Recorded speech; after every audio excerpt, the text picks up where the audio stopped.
Now I'm starting off today's list with the first person that came to my mind, the Great Rasputin. Close family friend of the last royal Russian family, he was originally introduced to them as a faith healer who could aid their only son, Alexei, who suffered from hemophilia. A self-described mystic and holy man, Rasputin was a figure of much debate amongst the royal court, with some describing him as a visionary and prophet, others as a charlatan and scam artist. Historians believe that his scandalous reputation and influence over the Romanovs only helped to discredit and overthrow the family. Having taken many pilgrimages to holy monasteries, he developed a reputation as a revered holy man, gaining a small circle of followers who believed in his miracles, and began leading private prayer meetings, much to the scorn and suspicion of villagers and priests. It was rumored that female followers were ceremonially washing him before each meeting, that the group sang strange songs, and even that they had joined a religious sect whose rituals were rumored to include self-flagellation and orgies. Word of Rasputin's activity and charisma began to spread in Siberia during the early 1900s, where he developed many friendships with high-ranking religious leaders, eventually leading to his introduction to the royal family.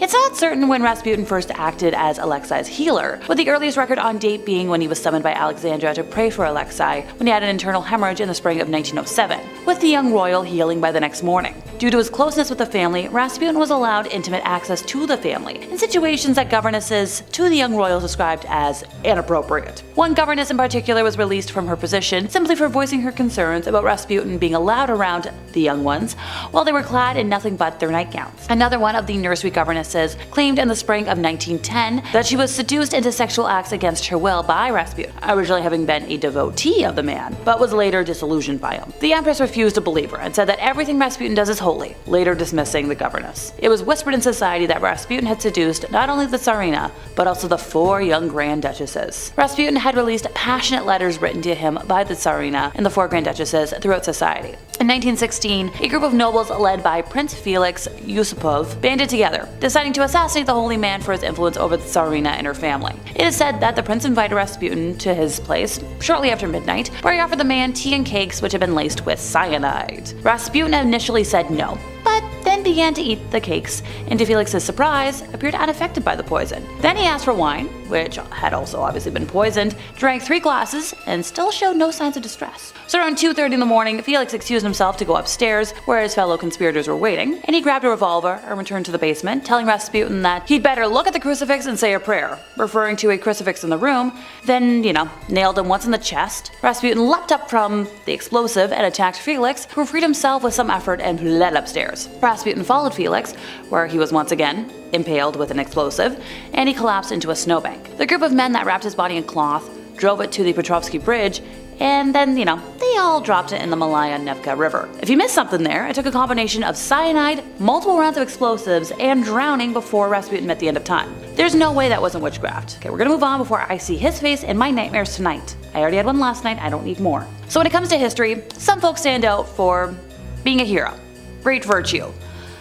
Nobody today though. They're all going to stand out for their descent into darkness. Mary Bateman, a woman born in Assenbury, Yorkshire in 1768, was kind of that sort of person. Her life, detailed in The Extraordinary Life and Character of Mary Bateman, fitting title, reads like a macabre tale of deceit, poison, and a chilling transformation from a seemingly ordinary existence to a practitioner of dark arts. Raised on a farm, Mary transitioned from a farm girl to a servant in Thirsk when she reached her teens. Her life took an ominous turn when she was 20, and she moved to York and worked as a dressmaker. A year later, she found herself entangled in a burglary and subsequently fled to Leeds. Over the following years, Mary's occupation shifted from mantua maker to fortune teller and wise woman, gradually building her reputation in the shadows. In 1792, she married John Bateman, but her criminal inclinations persisted. Robberies, prison escapes, even accusations of working as an abortionist marked her darker exploits. Her criminal activities continued even after her marriage, as she roamed the streets of Leeds, posing as a charitable soul, collecting goods for fire victims, only to keep the gifts for herself. In a peculiar twist, Mary joined the followers of the prophetess Joanna Southcott in 1806. She orchestrated the infamous Prophet Hen of Leeds hoax, claiming that eggs laid by a hen bore apocalyptic messages. A penny was the price of admission to witness these so-called prophetic eggs. However, the truth behind the spectacle revealed Mary's deceitful hand. She had written on the eggs using ink and cunningly reinserted them into the hen.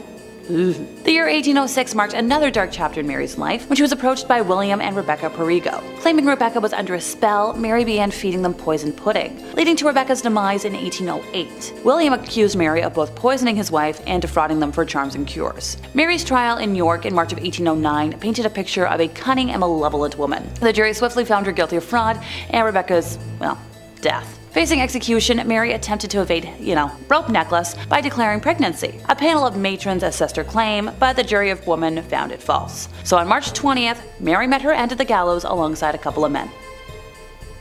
Oh, but her story does not end here. I wish it did. The after-death fate of Mary Bateman took a gruesome turn, so after her execution, her body was displayed at Leeds General Infirmary, charging visitors for the macabre spectacle. Dissected by William Hay, her remains became a commodity. Strips of her skin were turned into charms, and the tip of her tongue became a morbid keepsake. No thanks.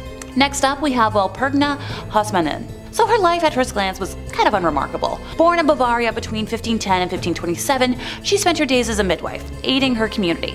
But of course, she couldn't be good, or else she wouldn't be here. The story took a dark turn in 1587 when she became one of the subjects of a ruthless witch trial in Germany. Now, the charges against her were nothing short of horrifying. Witchcraft, sorcery, even vampirism. Under punishment, she confessed to a bizarre tale involving a demon named Federlin, who appeared to her in the guise of a male co-worker. She claimed this demon led her to pledge allegiance to the devil, promising to free her from poverty. As she recounted in her confession, she'd indulged in macabre rituals with Federlin and the devil himself, consuming the roasted flesh of young humans and drinking wine. She described frequent visits to the devil and her demon lover, often engaging in sexual encounters. You do what you do. Remarkably, she had the power to make her demon lover leave by simply invoking the name of Jesus.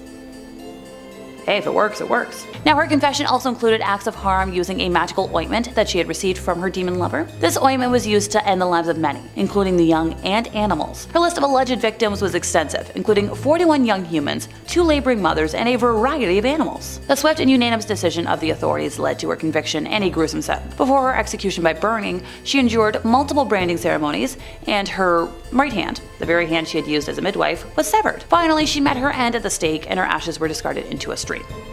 Goodbye. Off you go. Time to travel over to Paris, France, where we meet La Voisin, also known as Catherine Deschaise. Not a lot is known about her early life. She learned fortune telling when she was young and later married Antoine Montboisin, who was active as a jeweler and silk merchant with a shop at Pont-Marie in Paris. When her husband's trade business led to bankruptcy, La Voisin supported the family by practicing chiromancy and face reading. In addition to being a fortune teller, she was also active as a midwife, which developed into providing abortions. Her business as a fortune teller gradually developed into manufacturing and selling purported magical objects and potions, also arranging black masses and selling aphrodisiacs and poison to profit from her clients' wishes upon their future. She supported a family of 6, though, including her husband, her mother, and her offspring. She was known to have at least 6 lovers: the executioner André Guillaume, Monsieur Latour, Vicomte de Cousseran, the Comte de la Bâtie, the alchemist Blessis, the architect Fauché, and the magician Adam Lesage. She was, once again, a French fortune teller, commissioned poisoner, I'm going to emphasize that, and a professional provider of alleged sorcery. She was the head of a network in Paris of witches. So that's how she provided all those poisons, aphrodisiacs, magical services, black masses. She had like a whole network going for her. Her organization of commissioned black magic and poison killings was suspected to have killed over 1,000 people, but it's actually believed that around 2,500 people might have met their ends because of her. Yikes! Oh, and by the way, she was a central figure in the famous Affaire de Poison, in case you didn't know. And because I'm in a fun mood today, let's end this with another male wit. Folks really don't like to talk about that in textbooks, but they did exist. So Gilles Garnier was a reclusive loner living in the woods around Dole, France. Despite being a solitary man, he did marry in 1572. Now, historians have reported that Gilles was ill-equipped to provide for his family because he wasn't a really good hunter, since he only really was known to hunt for himself. So that's when he started hunting something else.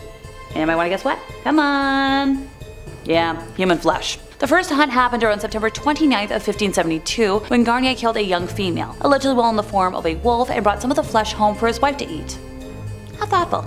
Throughout the autumn, more young humans were found unalived and mutilated, including another young woman that Garnier bit and clawed at, but was interrupted by passerbys before fleeing. Sadly, the girl succumbed to her injuries a few days later. Now in November, Garnier ended the life of a young man this time, enjoying the flesh from his thighs and belly before tearing off a leg to save for later. I could name more, but I'm feeling a little queasy as it is. Now this caused a stir amongst the townspeople, who believed that it was a werewolf who was committing the horrors. Many folks had witnessed a humanoid-looking wolf near the scenes of the crimes, with the animal darting off once it was aware of being seen. Then in January of 1573, there was one last death. This time villagers heard a young person screaming and the sounds of a wolf, witnessing the wolf attempt to flee the scene, but changing into the form of Garnier as it did. He was then arrested, put on the rack, and confessed to killing the young and consuming their flesh. At his trial, more than 50 people testified, and he was found guilty of lycanthropy, you know, the ability to turn into an animal, and witchcraft. He and his wife were burned at the stake on January 8th of 1573. A witch and werewolf hybrid?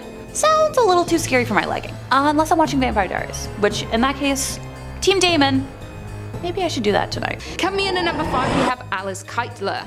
Dame Alice Keitler was the first recorded person condemned for witchcraft in Ireland. Alice was born in the county of Kilkenny in Ireland in 1263 and had been married a total of 4 times. In 1302, Alice and her second husband were accused of killing her first husband, but due to her vast wealth and involvement in money lending, these accusations were dropped. When her fourth husband John Lepar fell ill in 1324, he expressed the suspicion that he was being poisoned by his wife.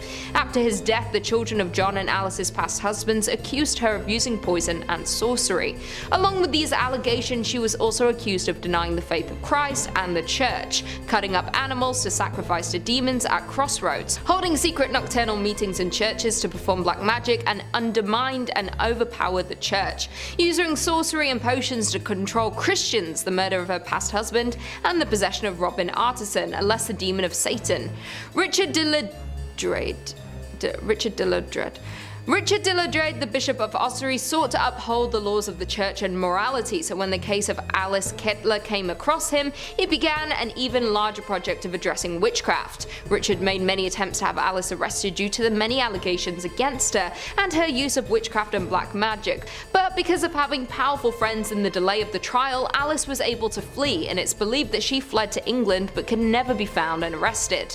Some of the people who were said to be working with Alice were captured and stood trial. One of them being one of her servants, Petronilla de Metz, who confessed to working with Alice in such things like committing heresy, sacrificing to demons, making love and hate potions to corrupt the church, engaging in affair with a demon and murdering her past husband. Alice was dark and manipulated many people around her to follow her and participate in witchcraft, and to this day it's not confirmed where she fled, but when she did, she was never seen again. In at number 4 we have Agnes Samson. Agnes Samson was a Scottish healer and a witch. She was involved in the North Berwick witch trials in the later part of the 16th century. Agnes lived in East Lothian, Scotland, and was considered to have healing powers and worked as a midwife. In the summer of 1590, King James VI was on a voyage from Denmark to Copenhagen after marrying Anne of Denmark, and on their way home a storm arose, and this made James believe the storm wasn't a coincidence. He believed that many people had unusual abilities and was greatly perplexed of the idea of witchcraft and black magic. So he began a witch hunt in Denmark, which was where the Copenhagen witch trials were started by the Danish Admiral Peter Munk by King James's request. By the autumn of 1590, Scotland was aflame with witch hunts, and many of those sent to trial were questioned by the king himself. Agnes was accused of being a witch by Helen Duncan and was arrested along with others, and she was questioned heavily about her role in the storm raising. Agnes eventually confessed, and her body was shaved to reveal a witch's mark. Agnes Samson had made a charm that she was able to raise a storm and change the winds. She confessed to causing a storm that drowned Jane Kennedy in September of 1589, when ferry boats collided during a sudden storm started by Agnes. The same charm raised the storm and weather effects that threatened the king on his return voyage from Denmark in 1590. King James actually was the one to interview Agnes and was very convinced of her guilt. She was convicted of witchcraft and was sent to be executed. She had been taken to a scaffold on Castle Hill, where she was strangled and then burnt at the stake in January 1591. It is believed and seen by many locals that the naked ghost of a bold Agnes is said to roam in the palace of Holyrood House, haunting the people there. Coming in at number 3 we have Margaret Bean. Margaret Bean was a German woman convicted of witchcraft and perhaps the most famous of the victims in the Fulda witch trials in 1603 to 1605. Murga was born in the city of Fulda, and she'd been married a total of 3 times and was the heiress of her first 2 husbands. In 1588, she had married her final husband, Lassis Berita, and moved to the city, but eventually returned after an apparent conflict with her husband's employer. At the time, Prince Abbot Balthasar von Dernbach, who had returned to power in 1602 after a long exile, ordered an immediate investigation of witchcraft in the city, after multiple reports and sightings. While in power, there were over 200 people who were executed for witchcraft in witch trials that lasted until his death in 1605. In March of 1603, the investigations resulted in the first wave of arrests in the city. On June 19th, Marga was arrested and put into jail after signs of being involved with the devil and having supernatural abilities. Her current husband pointed out she was pregnant, but still that did not matter. It was actually believed that her current pregnancy was the result of intercourse with the devil himself. While in jail, she confessed to the murder of her second husband and her children with him, and one of the member of her husband's employers, and that she had taken part in the Sabbath of Satan. Berita was convicted of witchcraft soon after her confession and was burnt alive at the stake in Fulda in late 1603, and to this day she is still known as being one of the most dominant witches in Germany. In at number 2 we have Maron Motter. Maron Motter was a Swedish witch from 1613 to 1676. She is known as one of the few people in Sweden confirmed to have been executed by burning for witchcraft, and the only one to be executed by this method during the famous witch hunt known as the Great Noise in Sweden during 1668 to 1676, which had ended with her execution. Since 1668, a national witch hunt raged throughout Sweden ever since the accusation of Marit Jonsdotter, resulting in the establishment of witch commissions around the nation and execution of around 280 people. The accused showed signs of being witches, along with abducting children to the witches' Sabbath of Satan in Blockula. Maron Motter was among the accused, and not much is known about her background, but what we do know is that she had been married a couple of times and had 2 daughters with her first husband, Eric Nilsson. She was also known to work as a midwife and was actually hired by a woman named Anna Zippel, who actually accused of witchcraft as well and had been executed for being a witch. It's later found that Anna taught Maron the ways of witchcraft and sorcery. In 1676, Maron was reported for witchcraft by her 19-year-old daughter Maria. Maron was brought to trial for the accusation as her daughter Maria testified against her mother, stating that she had taken her and several other children to Satan in Blockula, and that Satan himself, known to the children as the Mean One, appeared in court with horns standing next to her mother, holding her skirt, and whispered in her ear never to confess. Maron was ordered by the court to fall on her knees and pray, or be able to confess, but she didn't obey. Along with Maria, 10-year-old and 7-year-old both testified to have been abducted by Maron to Blockula to see Satan. A woman named Gertrude also testified against Maron, stating that she had abducted her family to Satan 16 times and even another 14 times while she was in prison. Also, she had seen her family endure fits while being supernaturally beaten by Maron from prison. Maron's firm denial of these crimes was seen as a sign that the devil assisted the witch to withstand interrogations. Finally, in July of 1676, Maron was found guilty and sentenced to be executed. And finally, in at number 1 we have the Salem Witches. The most well-known cases of witches in history, and you may have heard of them, are the witches from Salem. The Salem witch trials of 1692 are still widely talked about today. Witchcraft scared a lot of people throughout history. The thought of people possessing supernatural powers was widely talked about, and many people were accused and labelled as witches. The Salem witch trials in particular were a series of hearings and prosecutions of people who were accused of witchcraft in colonial Massachusetts between February 1692 and May 1693. More than 200 people were accused of possessing such abilities. A total of 30 people were found guilty, and 19 of them were executed by hanging. Among the 19 killed were 14 women and 5 men. Also, of the 200 accused, many were sent to jail, and at least 5 of them died there. Arrests were made in numerous other towns beyond Salem, like in Andover and Topsfield. The trials for the so-called capital crime were conducted by the Court of Weir and Termina in 1692, and by a Superior Court of Judicature in 1693. Both were held in Salem, where the mass hangings took place. This was the deadliest witch hunt in the history of colonial North America. Only 14 women and 2 men had been executed in Massachusetts and Connecticut during the 17th century who had been accused of witchcraft.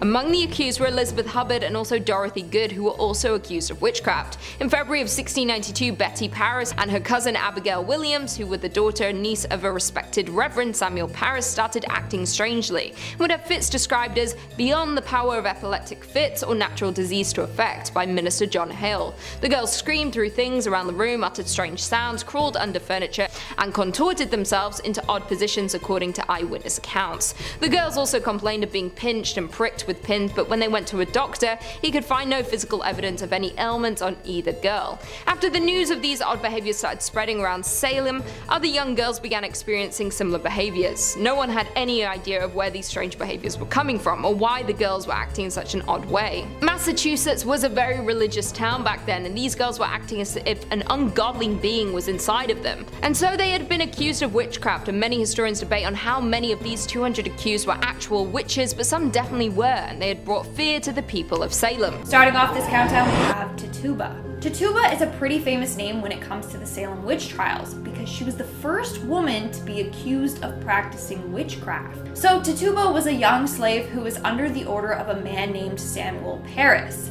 She was in charge of looking after his daughter and niece, among other things. Then in the early 1690s, several young girls all over town began acting strange, his daughter and niece included. The girls would contort their bodies, bark like dogs, and babble and cry hysterically, almost as if they were possessed. They also would complain of bruises and pinch marks appearing randomly on their body. So immediately, people thought that they had been cursed by a witch. When she was put in front of a court, at first she denied any involvement. But eventually she admitted to practicing witchcraft. She claimed that the devil came to her and bid her to serve him. She went on to tell this elaborate tale about seeing strange animals, like a hairy creature that walked on two legs with wings and a head like a woman. She also talked about a red cat and how she would ride on sticks, and was told by the devil to pinch these young girls. She also claimed that a big black dog came to her and told her to hurt the girls. Her testimony shocked and scared a lot of people, and we don't know if what she said was true or if she was just messing with the people in the court, playing into the whole witch stereotype, or if she really was practicing witchcraft and made a deal with the devil. In the end, she was sent to prison for a year. In 1693, some mysterious unknown individual freed her from jail, and after that, no one heard from her. In our second spot today, we have Diona Fortune. Diona Fortune, born Violet Mary Firth, was a psychiatrist, author, occultist, and witch. For Fortune, it all started at the young age of 4. That's when she claimed she started receiving visions. Apparently, the visions were of her being a priestess in her past life. Then at the age of 20, she suffered a mental breakdown as a result of these psychic attacks, as she called them. During her recovery, she found herself drawn to the occult. From there, she began writing a number of books on the occult and witchcraft. In 1924, she founded a fraternity for people interested in the craft. It was called the Fraternity of Inner Light. In the fraternity, they engaged in a number of different practices and rituals. One was the initiation ritual, where the candidate was introduced to magic and witchcraft. The second was evocation, in which people would learn to harness the powers of witchcraft. Furthermore, Fortune was known for her involvement in the magical Battle of Britain. Basically, a number of British occultists joined together to help during World War II by using their magic. Shortly after the war ended, Fortune passed away. It's believed that her great effort in this battle caused her health to weaken and weaken. Nowadays, her influence is still strong for practitioners in the Wicca/witchcraft movement. And in our number 1 spot today, we have Marie Laveau. Although Marie Laveau described herself as a voodoo priestess, a number of people just referred to her as a witch. So Marie lived in New Orleans from 1794 to 1881, but not a lot is known about her life. What we do know is that she turned heads on the streets. Some were terrified of her, others basically bowed down to her. So it's said that the magic she practiced combined Catholic and African spiritual traditions. In fact, she was frequently called upon to help others. She would visit the sick in prisons, and at one point, the city called upon her for help with the yellow fever epidemic of the 1850s. On top of it all, she owned a large snake that she named Zombie, named after an African god. In fact, many believe that this snake harnessed magical powers itself. Her most well-known case was when she was called to work on a murder trial of a young man. The man's father came to Marie and promised her anything if she just saved his son. The odds were not in his favor. Everyone for sure thought that the verdict was going to be guilty, but Marie secretly placed several charms throughout the courtroom. And guess what? In the end, the man was found not guilty. That's pretty freaky. After Marie's death, her gravesite was frequently vandalized, but not for what you think. That's because legend goes if you draw an X on her gravestone, Marie's spirit will grant you whatever you want.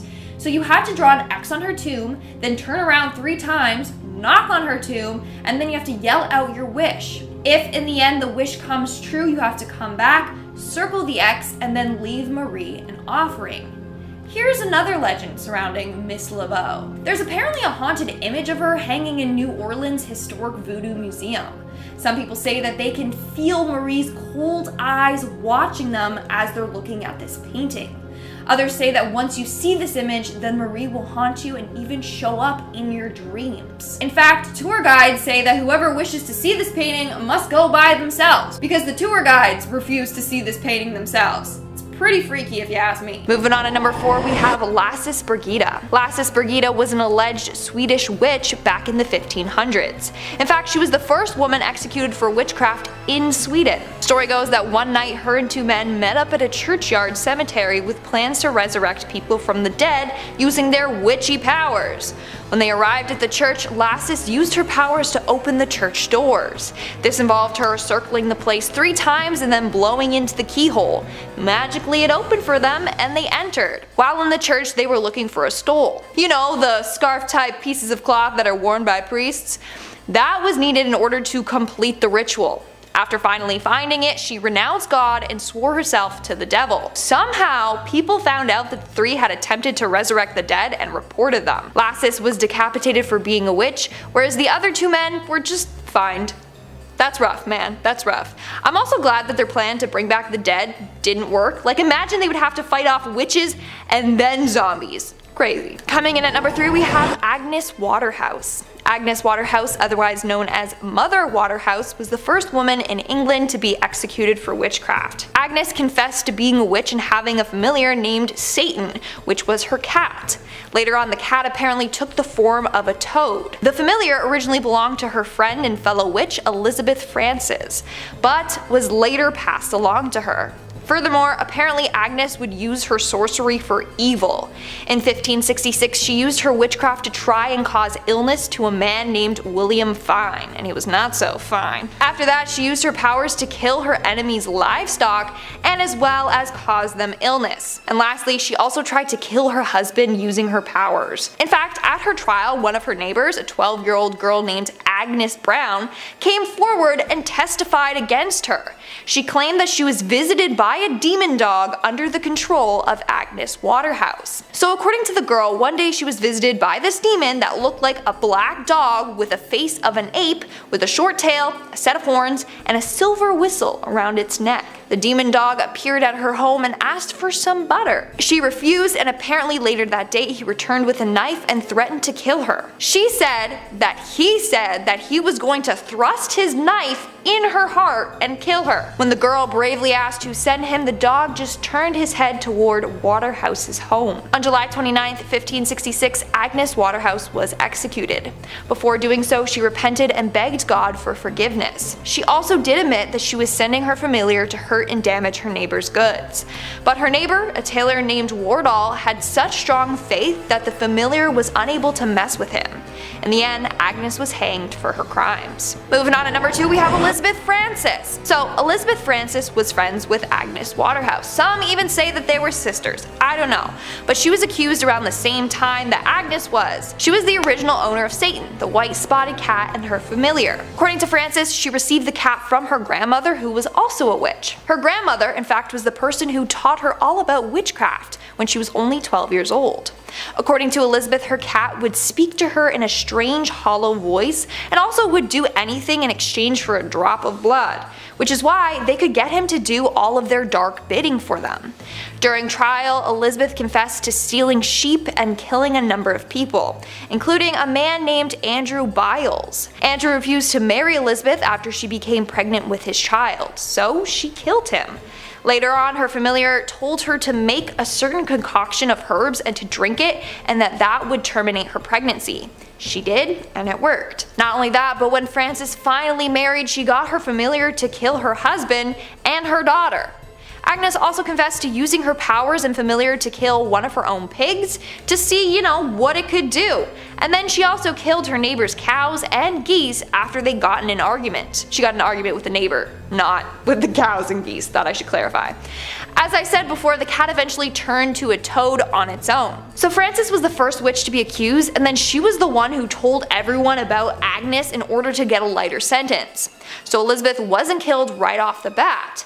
But 13 years later, she was accused again, and that's when she was killed for witchcraft. And in our number 1 spot today, we have Laurie Cabitt.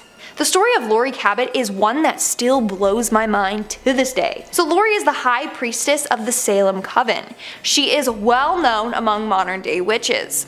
Now, Laurie would only ever use her powers for good and to help people. In fact, she was psychic, and she would use her psychic abilities in order to help police solve a number of crimes.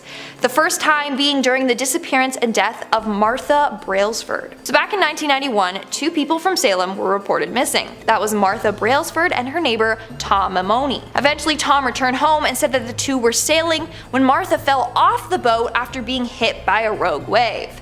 So police began searching the bay for Martha, but they were unsuccessful. That's when one of the investigators who knew about Laurie and her abilities reached out to her for her help. Using just Martha's name, location, and birth, she was able to tune in and locate her. Laurie then said she got visions of Tom trying to make advances on Martha, but Martha was not into it. When she rejected him, he dragged her to the side of the boat and struck her head. He then put weights on her hips and attached an anchor to her feet and tossed her overboard. She even saw exactly where in the water Martha was. And guess what? She was right about all of that. A local fisherman ended up finding her body in the location that Laurie had said, and Martha did indeed have anchors and weights attached to her body. When Martha's body was located, Tom fled, and so Laurie was once again asked for help, but this time locating Tom. She once again tuned in and got a vision of Tom in a cabin, and got a vibe he was on his way to cross into Canada. Not only that, but Laurie performed a binding spell on Tom to make sure he would do something stupid so that he would get caught. Well, 3 days later, police found the cabin Tom was staying in, and it was in a small town near the Canadian border. They found the cabin because Tom made a stupid mistake. He parked his car near the cabin and he left the lights on. Neighbors called the cops because they didn't recognize the car and they knew the neighbors were out of town. Isn't that crazy? Round of applause for Laurie. 3rd place, Ray Sherwood, the last convicted witch of Virginia. Also known as the Witch of Pungo, she was born in 1660 to carpenter John White and his wife Susan, and married her husband, farmer James Sherwood, in 1680, whom she birthed 3 sons with. Grace was a renowned healer, growing her own herbs on their land, also acting as a midwife. While no official paintings or drawings of her exist, she is described as very attractive and tall, with a sense of humor. She was known to wear trousers instead of dresses while doing yard work, something almost unheard of at the time. The first accusation of wrongdoing against her came in 1697, when Richard Capps accused her of using a spell to end the life of his bull, of which the court could not make a decision. Grace and her husband filed a countersuit, which was settled out of court. In 1698, Grace was then accused by neighbor John Gisborne of enchanting his pigs and cotton crop. No court action was taken this time, and another countersuit by the Sherwoods went nowhere. In that same year, Elizabeth Barnes alleged that Grace had taken the form of a black cat, entered the Barnes' home, jumped over her bed, whipped her, and left through the keyhole. The allegations went nowhere. Same for the countersuit, leaving the Sherwood couple to pay court fees for the 3rd time. After her husband's death in 1701, Grace managed to dodge further allegations until 1705, when she got into a fight with neighbor Elizabeth Hill. She sued Elizabeth and her husband for a battery and was awarded damages of 20 shillings, so roughly the equivalent to 170 Canadian dollars today. In March, the Princess and County Justices assembled 2 juries, both made up of women, with the first being ordered to search Elizabeth's home for wax or baked items that might indicate she was a witch. Led by Elizabeth Hill herself, Grace was examined by the second jury of 12 ancient and knowing women, appointed to look for markings on her body that might be brands of the devil. And they discovered 2 marks not like theirs or like those of any other woman known to them. On July 5th, the justices ordered a trial by ducking to take place. If Grace were to sink, she would be deemed innocent. If she were to float and survive, she would be declared as guilty and imprisoned. Around 10 a.m. on July 10th, she was taken down a dirt lane now known as Witch Duck Road to a plantation near the mouth of the Lynnhaven River. The event attracted people from all over the colony, who began to shout, "Duck the witch!" It is believed that her right thumb was bound to her left big toe and her left thumb to her right big toe, and then she was flung into the water, where she quickly floated to the surface. The sheriff then tied a 13-pound Bible around her neck, causing her to sink, but she untied herself and returned to the surface, cementing her status as a witch. She was then imprisoned for 8 years and lived quietly until her death in 1740. According to legend, her sons placed her body near the fireplace, and a wind came down the chimney, with her corpse disappearing amongst the embers. The only clue left behind was a cloven hoofprint. Stories about the devil taking her body, unnatural storms, and loitering black cats quickly arose after her death, and local men ended the life of every feline they could find. This widespread elimination of cats is believed to have caused the infestation of rats and mice in 1743. Starting off this countdown, we have the North Berwick Witches. North Berwick is a small town in Scotland where some of the most brutal and horrific witch trials took place. It all started during the reign of King James VI. While on his way to get his new bride in 1589, he encountered a series of disastrous storms. In fact, the storms were so bad that he was forced to head back home. He immediately thought that the storms were the work of witches. It didn't help that back then a rumor had started that a witch had sailed out on the River Forth to conjure up some storms. So from then on, King James was dead set on finding these witches. In fact, 70 to 200 women were accused of being witches. Most of them were tortured and then executed. Now, apparently during these trials, he did come across a number of women that admitted to being witches. They claimed that they had all made deals with the devil and were now under his command. They also claimed that they would use one of the churches there to hold their covens. They even said that this was the place where they had summoned the devil himself. In fact, this church was located right on the seafront, so James was like, aha! The perfect place to conjure up storms. All of you are guilty. As a result, these witches were strangled and then burnt at the stake. In our fourth spot today, we have Sabrina Spellman. Although she's a fictional character, Sabrina still deserves a spot on today's list. Without too many spoilers, the show The Chilling Adventures of Sabrina is about Sabrina, a teenage witch who on her 16th birthday has to sign her name in the Book of the Beast. Upon doing so, she makes a deal with Satan. She basically gives herself to him in exchange for magical powers. At first, Sabrina refused to do so because she didn't want to give up her mortal life, but later on she was forced into doing it in order to stop a number of evil forces that were murdering many of the townsfolk. Once she signed the book, she is forced to do Satan's bidding. She has to basically bow down to him and do whatever he instructs her to do. In return, Sabrina's magic became even stronger. In fact, she became the fourth witch in all of history to summon demonic blue hellfire, which was then used in order to fight off the Greendale 13. And for her to do that as a relatively new witch is very impressive. Later on in the show, we also realize that Miss Wardwell is evil and is using Sabrina so she can become the Queen of Hell. Sabrina's destiny took a dark shift as soon as she made a deal with the Dark Lord. Although all the witches in the series have signed this book, the Dark Lord specifically needed Sabrina to sign it. Her destiny is far more different than the other witches in the show. Have you guys watched the show? Let me know in the comments below. Honestly, I did, but after season 2,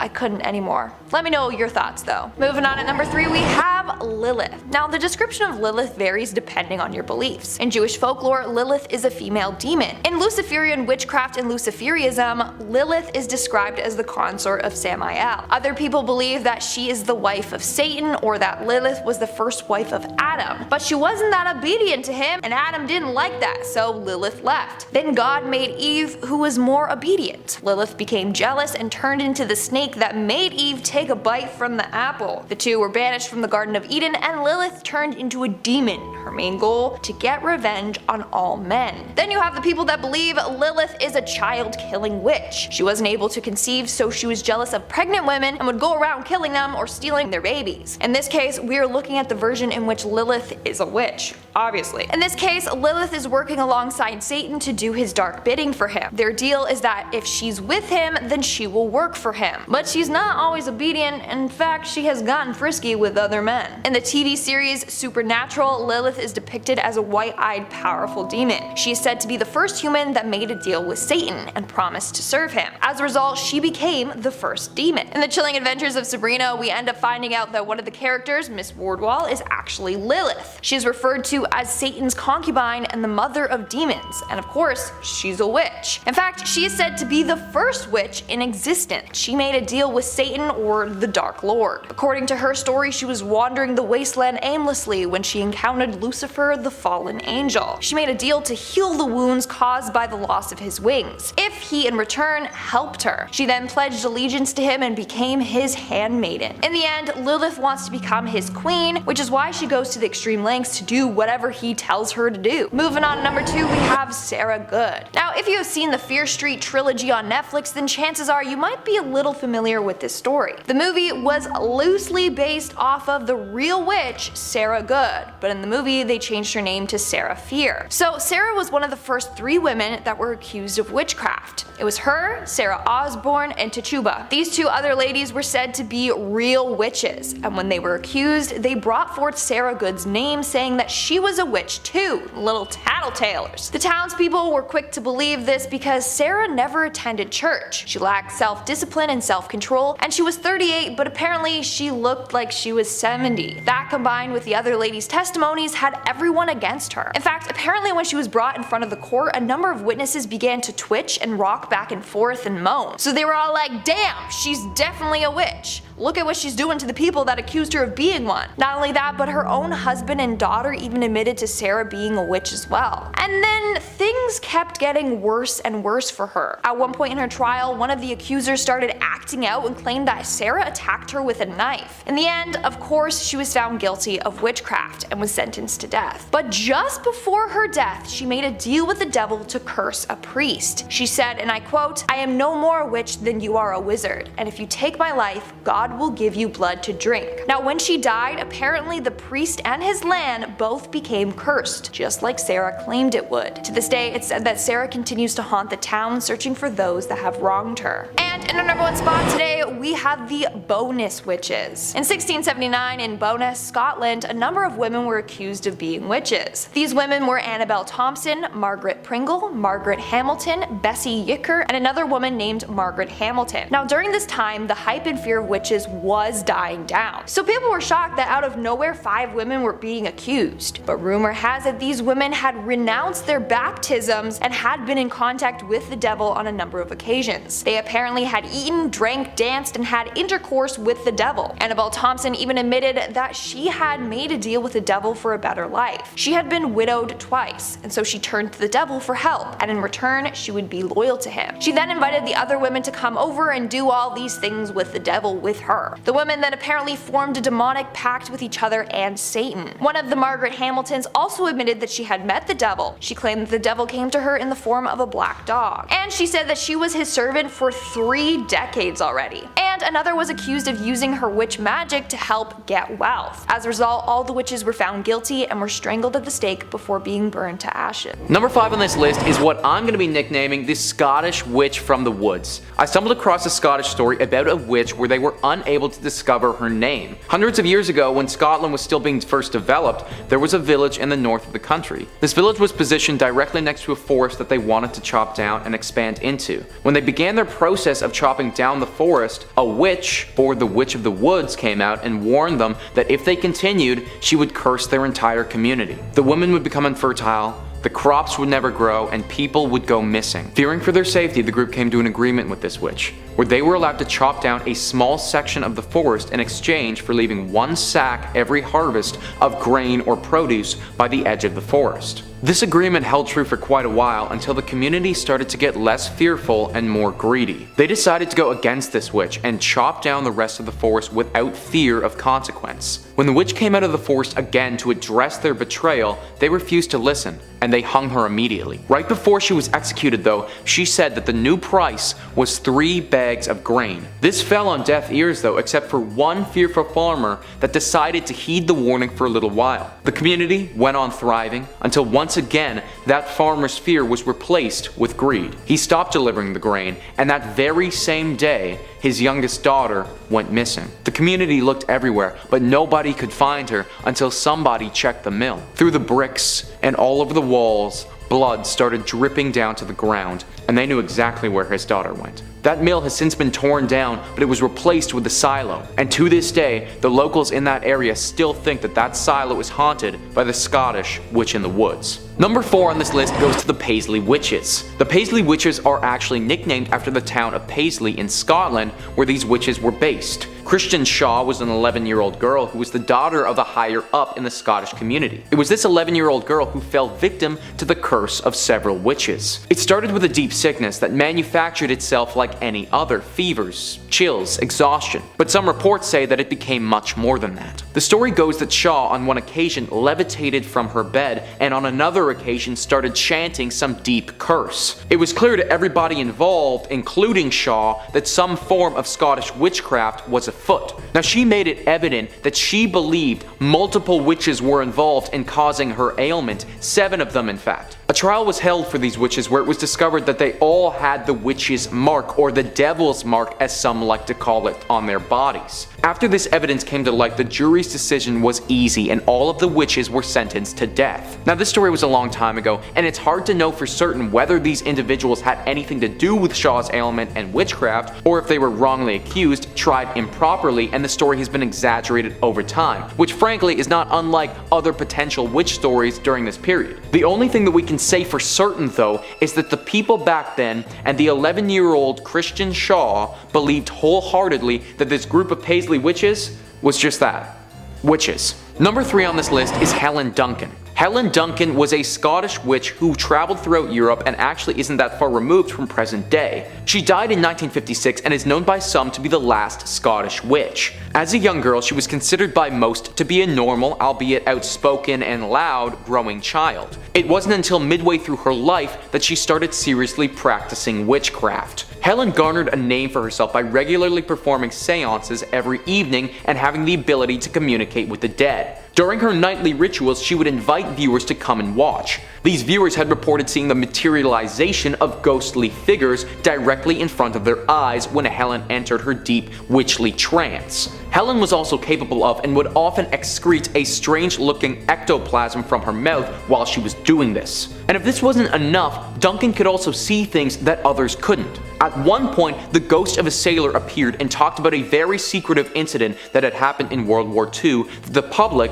or Helen Duncan, couldn't have possibly known about. After hearing this information, the authorities realized that they couldn't have Duncan revealing any important state secrets about the war and arrested her for witchcraft immediately. It was revealed during her trial that some of her witchy ways were not what people were led to believe, though. Like her ectoplasm was simply the regurgitation of a cheesecloth made to look like some type of ghostly substance. Even though some of her abilities were proven to be fraudulent, it still doesn't explain how she was able to accurately predict or say the things that she couldn't have possibly known. Helen Duncan didn't use any of her abilities to harm anyone, but the capability to potentially talk to the dead, it's still very chilling. Number 2 on this list is Thomas Weir and his sister Griselle. What makes Thomas and his sister so scary is that nobody expected them to be involved in witchcraft at all. Up until the end of his life, Thomas was known by most to be a nice man of the community held in high esteem. However, nearing the end of his life, Thomas came clean about who he really was, telling the entire community during a religious service that he and his sister had been performing witchcraft for years, going into deep detail about how they had consistent communication with the devil and had devoted their entire lives to carrying out his bidding. This bidding manifested itself in many different ways,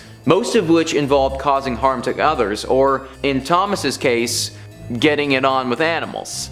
Yeah. He was a weird dude. At first, the community barely believed him, but after the sister came out and corroborated his story in detail as well, they started piecing it together. Thomas was always walking around with a big black staff. The neighbors had reported hearing strange sounds in the evening coming from their home and weird lights going off. Suddenly the guy that everybody thought they knew as their nice friendly neighbor was somebody else entirely. Reports say that when he was burned at the stake, he took far longer to die than a human should. Also, his staff was burned with him, and it emitted an extremely strange sound and moved in unnatural directions when it was burning, as if it was being possessed by some force. I suppose that in the case of Thomas and Griselle, they had done such a good job at hiding their identities as witches and had been extremely methodical with their crimes, that before they died, they just had to let the world know just how evil they actually were. Starting off this countdown, we have John Reed. John Reed was one of the 7 witches tried in 1697 Scotland. When he was caught, persecutors found that he had a mark on his loin. John said that the devil had nipped him there and that it indeed was a witch's mark. John also confessed that he was in service with the devil. The devil promised him wealth and abundance, but in return, John belonged to the devil. But John revealed that the devil broke his promise and never did anything he said he was going to do. On top of that, John admitted to attending a number of meetings with other witches. He also admitted that he was responsible for the torment of Christian Shaw. Christian was an 11-year-old who claimed she encountered a pack of witches who then bullied her and stole her milk. He also admitted that they all drowned her in the local well.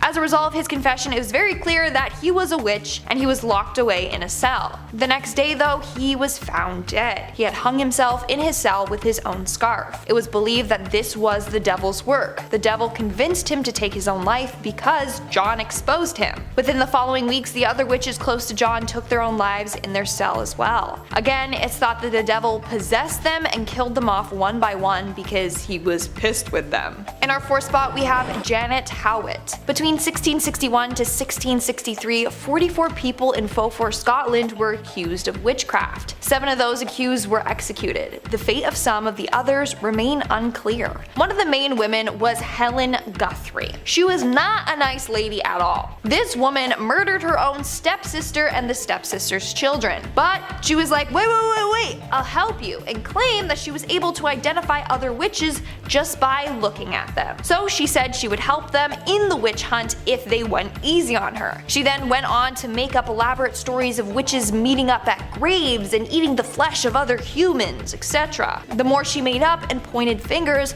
the longer she got to live, and same with her daughter Janet Howt. Janet was also accused of being a witch like her mom. In fact, she had a witch's mark on her shoulder. She said it was from the devil biting it. She also said that it hurt for so long until the devil visited her again and stroked her shoulder. When he did that, the pain immediately stopped. Now, Janet was imprisoned with the rest of the accused, but we don't know what happened to her. They held a trial for her and no one testified against her. Plus, they only had the mark on her shoulder as evidence. We truly don't know if young Janet was let go or sadly killed. What we do know is that her plea date was 1666, 4 years after her arrest, so she was in jail for quite some time. In our 3rd spot, we have the Witches of Huntington. The Witches of Huntington were several individuals in the UK who were found guilty of witchcraft. First, we have Elizabeth Weed. Apparently one night, 3 spirits came to her and told her to renounce God and make a blood pact with the devil. So she listened, and that's what she did. John Winnick also did the same, but only agreed to if the spirits would help him out financially. Others, including John Clark Jr., were also visited by these spirits and decided to also renounce God and make a deal with the devil. Out of the 9 people accused, 5 were found guilty and hanged. Well, John Clark knew that they were going to search everyone's body for their witch's mark, which they all had. So what did he do? He cut off his 3 days before he was searched. Literally gouged it out of his skin so that the mark was gone. But I'm kind of confused because wouldn't that create another mark? I don't know, but I think he was let off the hook while he watched his friends be killed. He literally said, and I quote, "It was foolish to let the authorities find their marks. I cut off mine 3 days before I was searched." He then denied ever making a pact with the devil or being a witch, even though he was. Moving on to number 2, we have George Jacobs Sr. George Jacobs Sr. was an English colonist who was accused of witchcraft in 1692 during the Salem Witch Trials. George was quite the man around town. He had several run-ins with the law. He was known for having a violent temper, and in 1677 hit a man named John Tompkins Jr. Two witnesses said, and I quote, "One blow, and if the latter had not held him by the arms, he would have struck him some more, he being in such a passion." Now, he was fined for this. Then in 1674 he was sued by his neighbor after he chased some of his horses into the river where they drowned. He argued that the horses were trespassing on his property, whereas others thought he just liked wreaking havoc on town. Fast forward several years later, George Jacobs Sr. and his son, George Jacobs Jr., and his daughter-in-law and granddaughter were all accused of witchcraft. Everyone got off except for Jacobs Sr., and that's because he had a witch's mark. His body was searched and they found what was described as 3 teats on Jacobs. It was thought that if a person had an extra nipple, that this was a sign that they were a witch. Why? Well, it was believed that the extra nipple or teat was from when the devil or some demons sucked the witch's blood as a form of nourishment. It was said that Jacob Sr. had 3 of them. One in his mouth, one on his right shoulder blade, and one on his hip. Now, they weren't actually nipples though, it was just a 1/4 inch long fleshy thing protruding from his skin with a sharp point. They proceeded to stick pins in each of them to see what would happen. This was called the witch pricker. Apparently, if you are pricked and you don't have a reaction to getting pricked and you don't bleed, then you are a witch. Well, when they pricked each teat, Jacobs never reacted to it and he didn't even bleed. So he was found guilty on August 5th, 1692 and was sentenced to be hanged along with the other witches. And in our number 1 spot we have Elspeth Rioch. Elspeth Rioch was an alleged witch in Scotland during the early 1600s. When she was 12 years old, she claimed that she was approached by 2 men. One was dressed in all black, the other in green tartan. The man in green told her that if she followed his instructions, that she would be able to obtain magical powers. He told her to boil an egg and use the condensation from cooking the egg and take it and rub it on her eyes with unwashed hands. Sounds like an eye infection to me. He said that this would give her the powers to see and know everything that she wanted.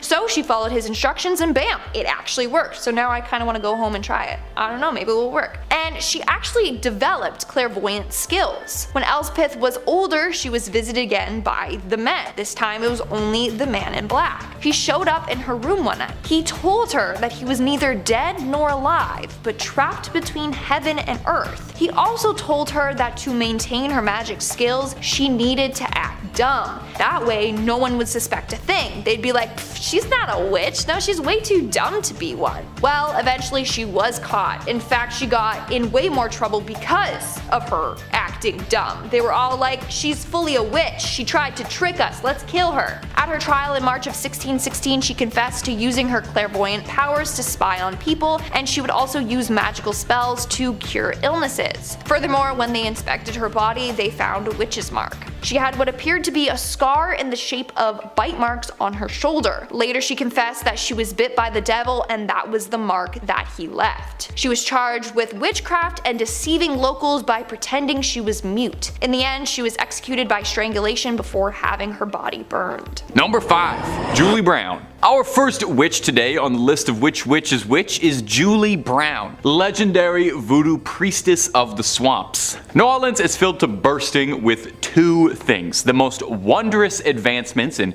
soul food and gumbo technology on the planet, and ghost stories. There's a whole lot of voodoo to go around in Louisiana, and in Manchac they say there's the ghost of an old voodoo priestess named Julie Brown. The story of Julie Brown is an unnerving one. I would certainly hope so, otherwise it wouldn't be on this list. She was said to be reclusive, would sit on the porch of her swamp shack and spend the day cackling, predicting the demise of nearby towns and its residents, singing twisted songs about her death and the apocalypse and the end of days. Despite the fact that she was a kooky old lady singing songs about the apocalypse on her front steps, locals actually feared her and treated her as an oracle and a prophet, and were very nervous of wronging her just in case she placed a hex on them, which, you know, is reasonable. You should always treat everyone you meet with kindness just in case they turn out to be a witch who can hex you. The prediction she's most known for, besides one bizarre correct prediction about the 1994 Super Bowl Cowboys at Bills game, was her threatening prediction in 1915, where Julie Brown would cackle over and over and over that she was going to die and take everyone with her. She chanted this again and again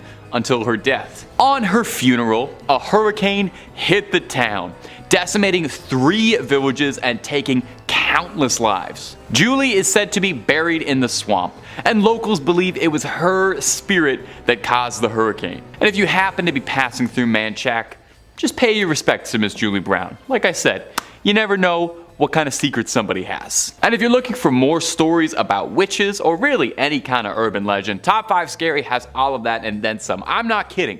If you can think it up, there's pretty good odds we've done 2 to 3 videos on it. We got something scary for everything under the sun and above it.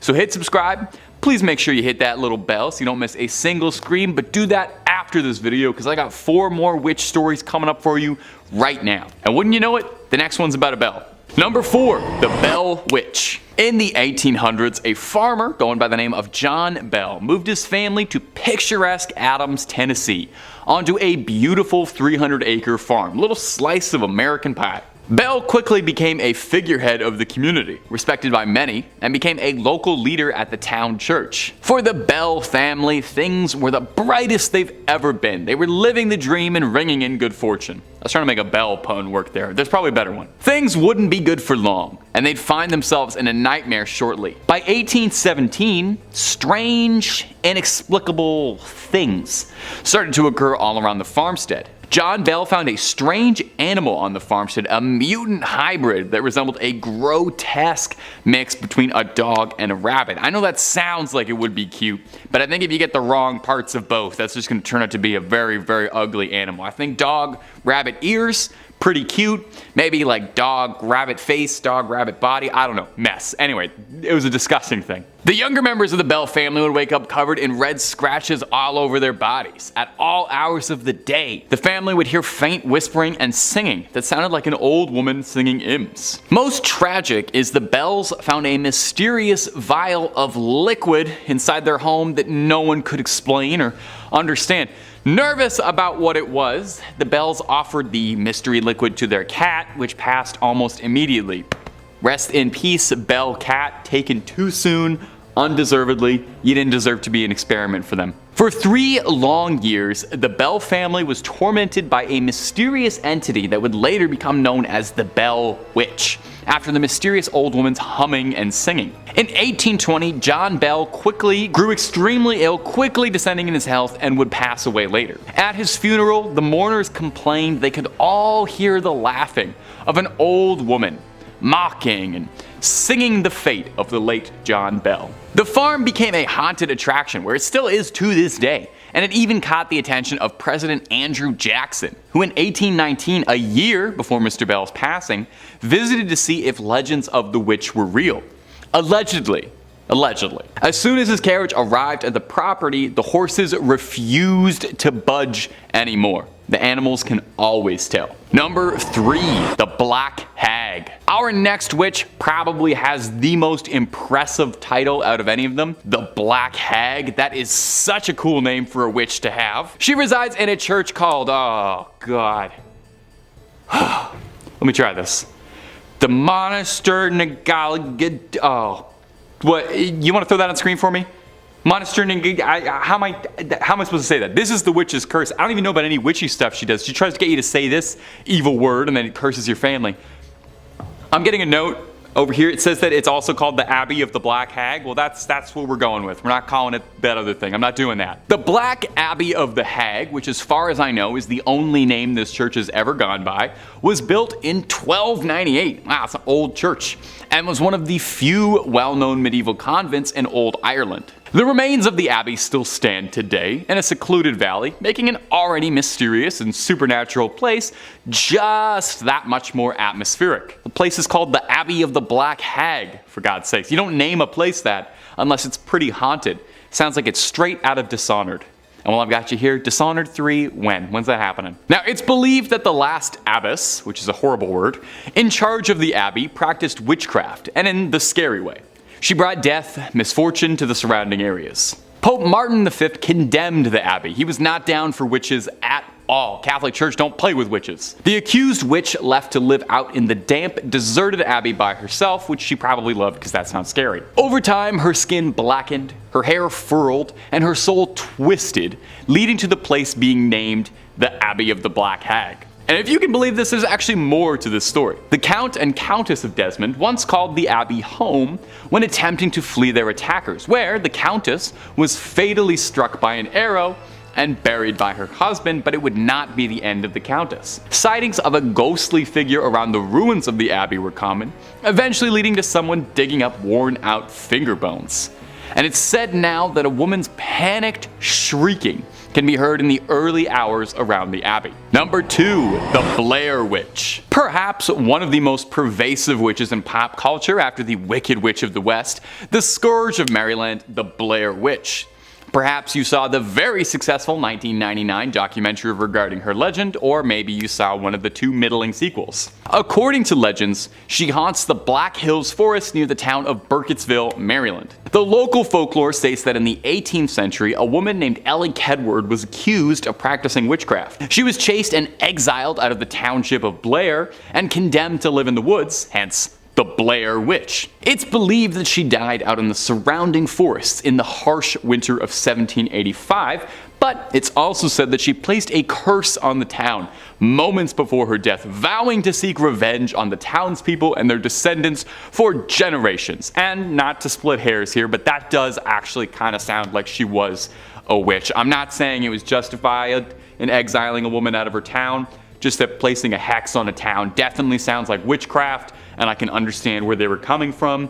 I'm just trying to understand the scenario, okay? I'm divorced from it. I'm not part of it. I'm just trying to understand it. From here, the legends of Kedward grew into the larger-than-life figure, the Blair Witch. Various disturbing events were attributed to the Blair Witch. Mysterious disappearances, people being lured away into the woods, supernatural phenomena, camera crews disappearing in forests, reports of finding strange hex bags in the surrounding woods filled with strange runes and symbols and remnants of people, hair, teeth, for her to perform wicked rituals. Now, it goes without saying, unless you firmly believed the marketing campaign of the 1999 film, the Blair Witch Project is obviously a movie. While they say it's based on the real story of Ellie Kedward, there is no record of a Blair Township ever having existed. Almost certainly, the Blair Witch's story is inspired in large swaths by the Bell Witch, who we talked about earlier. Although in a kind of unique case, back in the day when the Blair Witch did come out, its marketing was so effective, and in this sort of like pre-early internet area, there were several people who did think it was real. It was a cast of completely unknown actors by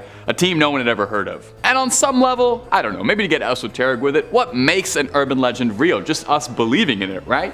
Do you believe the other 4 stories I've told you more?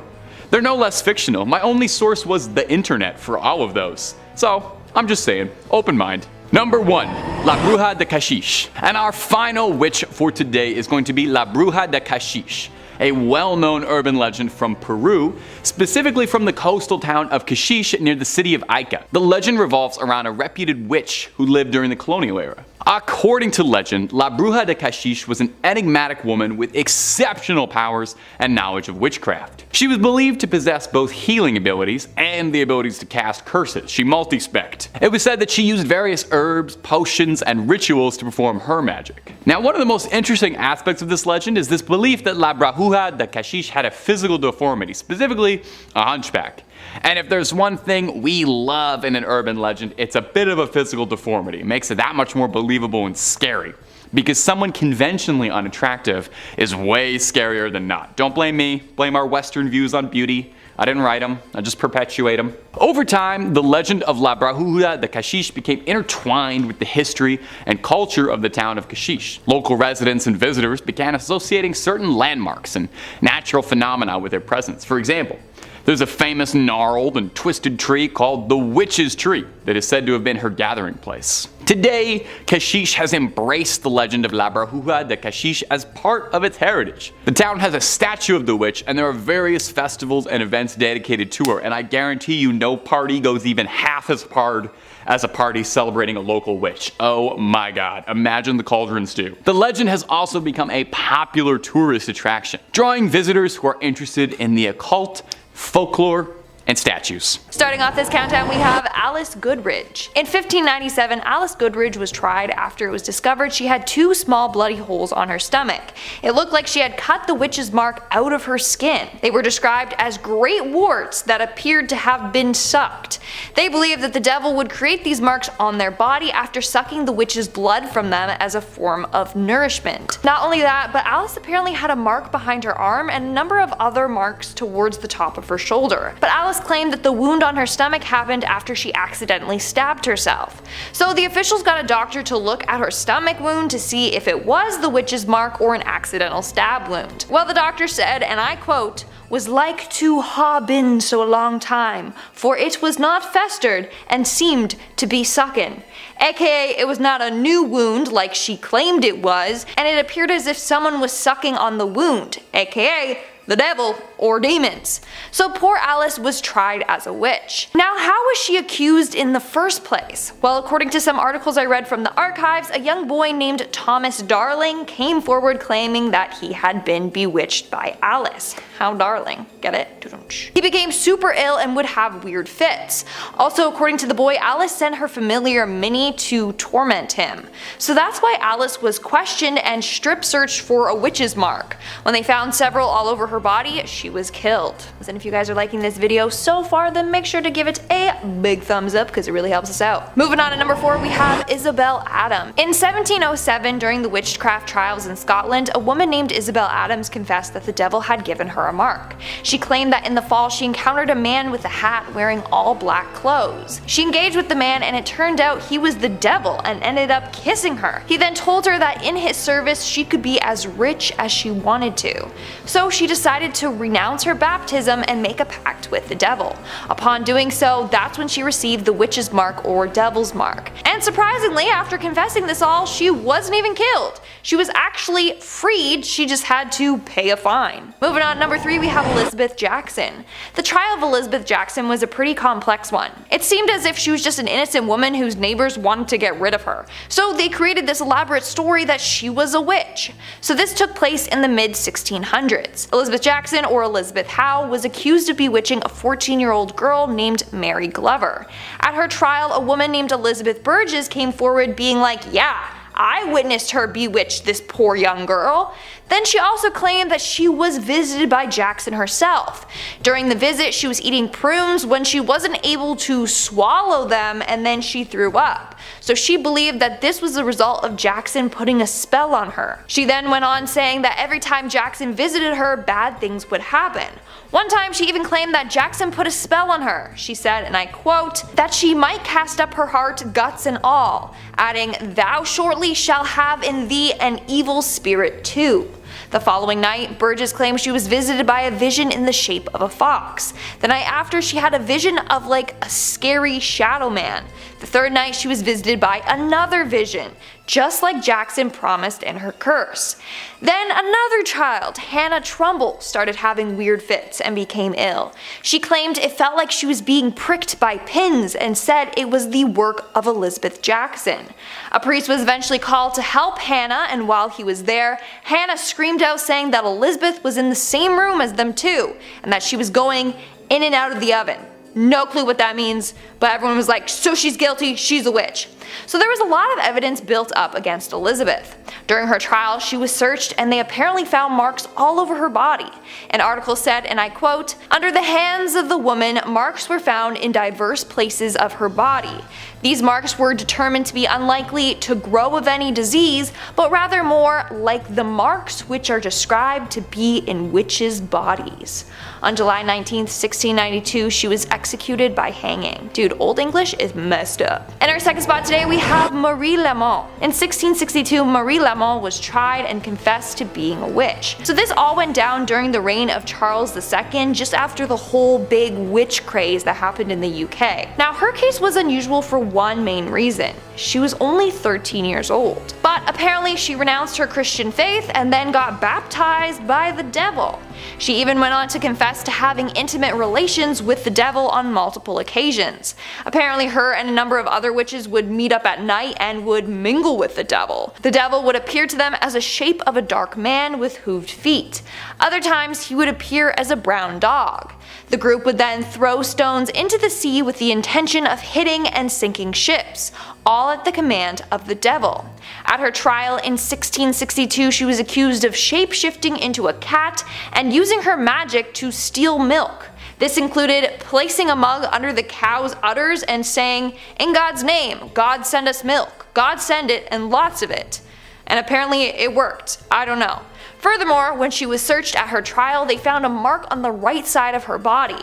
Marie claims that this was from the devil nipping at her. Due to all the evidence stacked up against her, she was found guilty and burned at the stake. And in our number one spot today we have Annabel Stewart. Annabel Stewart was tried in 1678 Scotland after being accused of being a witch. But they didn't have much against her. Apparently she was taught witchcraft by a local beggar, Catherine McTarget. Now they thought she was a witch because she was a beggar and was greedy. When people would give her money, she would demand more. If people didn't give her money, she would threaten them and tell them that bad things were coming their way. Plus, when people did call her a witch, she never denied it. She just kind of went with the flow. So people thought she was one. Now, back to Annabel. So they thought that Catherine was her teacher of witchcraft and then she was imprisoned. During her trial, it was revealed that she had a mark on her arm. She confessed that she received that mark from the devil. She was found guilty and she was going to be executed, but she was underage. So instead, they decided to fix her instead of kill her. They moved her to Glasgow and was looked after by ministers. There she would pray with them daily and follow their spiritual practices. Coming in at number 5 we have Circe. Circe was one of the most powerful sorceresses of Greek mythology, and she was the daughter of Hecate, and was also the cousin of Zeus, the king of Olympians. She was a goddess of warning and dark moon who came to the patroness of witchcraft. She was exiled onto an island where she learned the art of magic. Circe's magical abilities came from both potion making and spell casting. She quickly gained a reputation for trickery, being ill-tempered and casting spells onto those who ridiculed and mocked her. Whoever disrespected her would be turned into an animal without the slightest effort on her behalf. It was her supernatural abilities that ultimately led to her exile on the remote island of Aeae.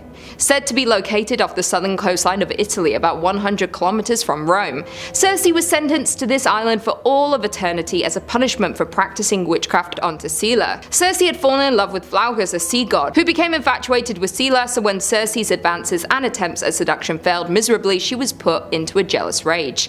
Circe then poisoned the water where Scylla bathed, and as a result, a hideous monster was born. When it was found out it was Circe, she was banished for the rest of her life from her immortal home and family. When on the island, she was found by Odysseus, who was on a route traveling home with his men. They eventually became lovers, even though Circe killed Odysseus's men with her powers. Some say she used her powers to tempt and seduce Odysseus to stay on the island with her, and became her lover. Since the days of ancient Greece, Circe's name has been used to describe witchcraft, seduction, and deception. She's been depicted in paintings over the years, tempting Odysseus, casting spells over his men, and practicing her dark arts to lure men and punish them, along with turning her enemies into hideous animal-like creatures. In at number 4 we have Morgan Le Fay. Morgan Le Fay was a powerful enchantress in the 5th and 6th century, and she was related to King Arthur and was said to be his magical savior and protector. She was believed to be a goddess, a witch, and a sorceress. Morgan is skilled and learned what useful properties all herbs contain, so that she had the ability to cure the ailments and illnesses in the body. She also could shapeshift and was able to fly. When King Arthur was wounded in battle, he was brought to her chamber, and she was easily able to cure him. So after that, she was committed to his care from then on. Morgan also used uses her healing skills with various of Arthur's Knights of the Round Table, including Lancelot, who she fell in love with, and tried to seduce him, but he wasn't interested. Morgan showed Lancelot her incredible powers, and even though he had some powers as well, he was always defeated by the witch, and he described her as the most feared woman in the world. She soon is practicing more black magic and goes from helping and healing to becoming inherently evil. Morgan had the ability to communicate with the animals and sea creatures, ultimately giving her the name of the Empress of the Wilderness, when she began to demonstrate her magical powers. It's believed that Devil was her companion, and even brought Lucifer himself, disguising him as a dragon to destroy her enemies. Morgan is seen by many as a malicious and cruel sorceress, and some say that she was working to take over her King Arthur's throne through her harmful magic, scheming, and the ability to manipulate men. Most of the time, Morgan's witchcraft corresponds with those of other people like Merlin's and the Lady of the Lakes, featuring the ability to shapeshift, illusion, and casting sleeping spells. In at number 1, we have Diona Fortune. Born Violet Merryfirth in 1890 in North Wales, Diona Fortune was a British occultist and author, and said to be a modern-day witch. She wrote often about the occult in both fiction and both non-fictional stories. Diona possessed many abilities like contacting the dead, magical powers, and often had vision from her so-called past lives. Once she recalled having visions at the age of 4 of Atlantis, and she believed that was one of her past lives. In 1924, she founded the Fraternity of the Inner Light, a magical society dealing with religious philosophy and alternative realities. The fraternity's rituals were carried out under dim light, with Diona claiming bright light disperses etheric forces. A light would be placed on the altar while incense was burned, and the members would begin walking around the room chanting with the intent of building a psychic force. Next, the cosmic entities would be invoked, with the members believing that these entities would manifest in astral form and interact with the chosen ones. The magical principles on which her fraternity were based were adapted from the late 19th century Hermetic Order of the Golden Dawn, with other influences coming from Theosophy and Christian Science. The magical ceremonies performed by Diona's group were placed into 2 categories: initiation, in which the candidate was introduced to magical forces, and evocation, where these forces were manipulated for a given purpose. Diona died in 1924, leaving behind her magical society, which has survived to this day. Her novels in particular influenced on later occult and modern pagan groups such as Wicca. Author Ronald Hutton wrote a book called The Triumph of the Moon, A History of Modern Pagan Witchcraft, considers her the foremost female figure of British occultism. She is recognized by many as one of the most significant occultists and ceremonial magicians of the early 20th century. In our 4th spot today, we have Gerald Gardner. Gerald Gardner is often called the father of modern witchcraft, and that's due to the fact that he founded Wicca. Although technically he learned it from a group of people and then went on to just write about it, so they gave him credit for it. But anyways, basically back in 1939 he said that one night he encountered a group of women who claimed to be witches. They stripped him of his clothes and put him in the middle of a ceremonial circle. The circle was lined with naked women, and they showed him their ways. From there, he learned briefly about Wicca and thought, hey, this is great, let's preserve this and make sure that everyone knows about it. In 1954, he actually created a book titled Witchcraft Today that teaches others how to embrace Wicca fully. He then went on and became obsessed with the occult. In fact, it's believed that a number of Wiccans and pagans were saved partly because of him. They could come out and be like, yeah, I'm a witch, without fear of being hanged or burned alive. To this day, he's one of the most relevant witches in history, but also one of the more controversial ones. In our 3rd spot today, we have Mother Shipton. Mother Shipton, otherwise known as Ursula Sonthiel, was born in 1488 England. Legend has it that she was born during a massive thunderstorm and her mother gave birth to her in a cave. Her mother was only 15 at the time and was stuck raising Ursula in that cave by herself. That was until the monastery took her mother in and a local family took Ursula in. Eventually her mom was taken to a nunnery and they never saw each other again. Growing up, Ursula had a hard time fitting in. She had a large crooked nose, her back had a bend in it, and her legs were twisted. So right off the bat, people were like, yeah, she's a witch, just because of her appearance. In fact, people would bully her and call her hag face. Others believed her father was the devil. It didn't help that her mom refused to tell anyone who the father of her child was. So people were like, yeah, for sure, her father's the devil. Not only that, she would spend a lot of time by the cave that she was born in. Now, how did she get the name Mother Shipton? Well, eventually she went on to marry a man named Tobias Shipton, and she took his last name. She eventually did partake in witchcraft and would make magical remedies for the sick. So people called her Mother Shipton because she was like a mother to all. At one point in her life, she became psychic and could see into the future. Soon after, she was called the Narrenborough Witch. She made a living off of predicting and sharing the future with others. Moving on to number 2, we have Isobel Godey. Isobel Godey was a Scottish woman from Aldern, a village near the Scottish Highlands. She is well known in history because in 1662 she confessed to witchcraft and may have been executed. We actually don't know because there's no official record of it, so it's a mystery. Basically, during that time, if you were thought to be a witch, they would torture you until you admitted to being one, even if you weren't actually one. Well, Isabel's case sparked a lot of interest because she admitted to being a witch willingly without torture or anything. And she went into great detail on everything that she was doing. She gave 4 separate confessions given over a 6-week period. For example, she said she made a pact with the devil and had been engaging in intercourse with him. She also said that she was part of a coven and would cast spells on the community. She claimed she put a curse on some male authority figures who she felt victimized by. She also cursed her landlord for being a pervert and put one on the local church minister. Lastly, she also admitted that she had the ability to turn into animals and that she was interacting with fairies. Over the centuries, a number of people have analyzed Isobel and have come up with some explanations for her actions. One is that she suffered from psychosis or hallucinations, whereas others think it was a ploy to get maybe a more lenient sentence. But of course, you still have the people who believe that she was an actual witch and did everything that she admitted to doing. And in our number 1 spot today, we have La Voisin. Catherine Montboisin, or La Voisin, was a witch that lived in France in the mid-1600s. Her witchcraft mainly comprised of mixing and creating potions, poisons, and medicines. She also would tell people their fortunes and would hold black masses where people could come and make contact with the devil through her. It started off with her just providing palm readings and advice for people, but then she realized that her clients were mainly women who were coming to her with spousal problems. A number of them wanted their husband dead, so she started creating the potions to help them kill their husbands and gain fortune. Then things started to get darker and darker. She began practicing dark magic and witchcraft. This involved her leading a number of satanic rituals in the catacombs under her home. One time she even spilt the blood of an innocent victim as a sacrifice for the devil.